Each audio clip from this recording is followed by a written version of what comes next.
আসসালামু আলাইকুম এভরিওয়ান, সবাই কেমন আছেন? আশা করি সবাই ভালো আছেন আর সুস্থ আছেন। তো এখানে কয়েকদিনের ভিডিও আপলোড করা হচ্ছে। তো এটা আমার খালাতো বোনের জন্মদিন ছিল, তো সেদিন সবাই মিলে বের হয়েছি। আর আসলে আজকে আমি প্রায় 2 মাস পর ভিডিও দিয়েছি, কারণ জুলাইয়ের 5 তারিখে আম্মা মারা গিয়েছে। সবাই আমার আম্মার জন্য দোয়া করবেন। আমার আম্মাকে যেন আল্লাহ জান্নাতুল ফেরদৌস দান করে। আসলে আম্মা মারা যাওয়ার পর 2 মাস আমি পুরা প্রায় 1 থেকে 1.5 মাসের মতো আমি পুরো অস্বাভাবিক ছিলাম। এখনও ওরকমভাবে পরিপূর্ণভাবে ঠিক হইনি। তবুও তো জীবনে চলতে হবে, ফিরতে হবে, মানুষের সাথে মিশতে হবে। আর আর স্বাভাবিক জীবনে আসার চেষ্টা করতেছে, কারণ এভাবে আর থাকতে পারতেছে না, কারণ সারাক্ষণই খালি আম্মুর কথা মনে পড়ে। তো এর জন্য 2 মাস পর চাচ্ছি যে আবার আমার কাজ শুরু করি। আর এখানে এই যে আমরা সবাই মিলে একটু বাইরে বের হয়েছিলাম। আসলে এটা রিসেন্টলি কয়েকদিন আগেরই 2-3 দিন বের হয়েছে, তার ভিডিওগুলো আপনাদের কাছে শেয়ার করছি। কারণ আমরা প্রায় 1-1.5 মাসের মতো কোথাও বের হইনি, কারণ পুরাই মানসিকভাবে বাসার সবাই আমরা ভেঙে পড়েছিলাম। তো একটু স্বাভাবিক হওয়ার চেষ্টাই সবাই এখন করতেছি। আর এখানে এই যে সবাই মোমো খেয়ে নিচ্ছে।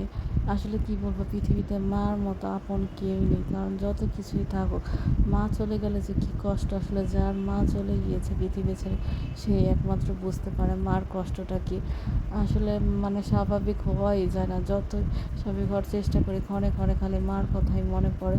আসলে আপনাদের যাদের মা বেঁচে আছে তারা আসলে অনেক সৌভাগ্যবান, কারণ মা যত অসুস্থ হয়ে বিছানায় পড়ে থাকলেও শান্তি লাগে। কারণ আমার মা রিসেন্টলি সবসময় অসুস্থ থাকতো, তার শরীরে নানা জটিলতার রোগ ধরা পড়েছিল। তো তবুও চেয়েছিলাম যে আম্মু বিছানায় পড়ে থাকতো, তাও হতো, মা বলে তো ডাকতে পারতাম। আসলে এখন সেই সুযোগটাও আর নেই। আল্লাহর কাছে সবসময় চাও, আল্লাহ তোমার জিনিস তুমি নিয়ে গিয়েছো, তুমি আমার মাকে জান্নাতুল ফেরদৌস দান করো। আসলে এত পরিমাণ চোখ দিয়ে পানি পড়েছে যে এখন আর আর মানে ভিতর থেকে ফেটে আসে, তবুও অনেক কষ্ট করে কষ্ট আটকে রাখি। আসলে কথা বলতে বলতে আমি অনেক কথাগুলো অনেক জড়তাও হয়ে যাবে, তো কেউ কিছু মনে করবেন না।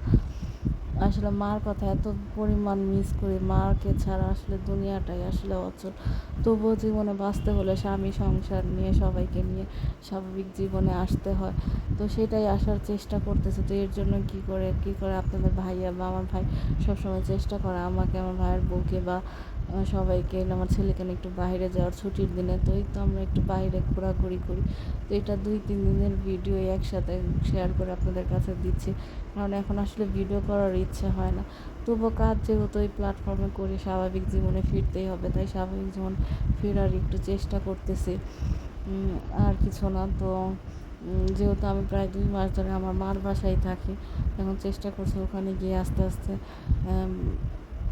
ওখানেই থাকা হবে এখন থেকে বেশি।